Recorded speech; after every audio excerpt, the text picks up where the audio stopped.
بنیادی بات یہ ہے کہ دین اسلام جو ہے یہ ایک مکمل ضابطہ حیات ہے، اور اللہ تعالیٰ نے یہ دین نبی کریم صلی اللہ علیہ وسلم کو دے کر مبعوث کیا، اور اس لیے آپ کو بھیجا کہ یہ دین دیگر ادیان پر، دیگر مذاہب پر غالب آ جائے۔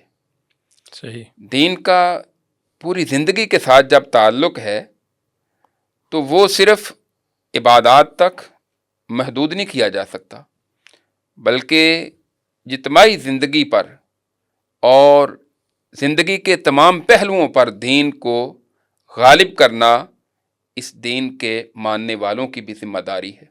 صحیح۔ اور وہ دین اس وقت تک غالب نہیں ہو سکتا جب تک اس کے لیے پراپر کوئی خطہ، کوئی جگہ موجود نہ ہو۔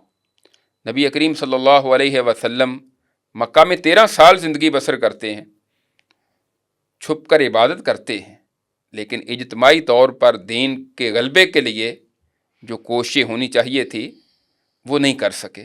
صحیح۔ اس کی وجہ یہ ہے کہ آپ کے پاس پراپر کوئی جگہ موجود نہیں تھی جہاں اللہ تعالیٰ کا لایا ہوا نظام نافذ کیا جاتا، اور پھر اللہ تعالیٰ نے 13 سال کے بعد آپ کو مدینہ منورہ کی صورت میں جگہ مہیا کی، اور پھر آپ نے اس دین کے پورے دین کا نفاذ کیا اور غلبہ اسلام کی بنیاد رکھی۔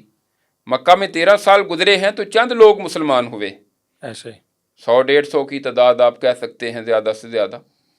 اور مدینہ منورہ کے 10 سال میں آپ 1.25 لاکھ 1.5 لاکھ تو وہ ہیں جنہوں نے نبی کریم صلی اللہ علیہ وسلم کے ساتھ حجۃ الوداع میں آپ کے ساتھ موجود ہیں۔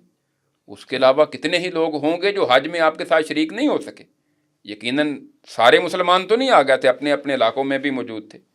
یعنی یہ کتنا ڈفرینس ہے کہ 13 سال میں چند لوگ جو انگلیوں پر گنے جا رہے، بے شک۔ اور 10 سالہ دور، اس میں بہت بڑا اسلام کا غلبہ، اسلام کی نشر و اشاعت۔ اس کے لیے بنیادی چیز مدینہ منورہ کی صورت میں ایک آپ کے پاس ریاست تھی۔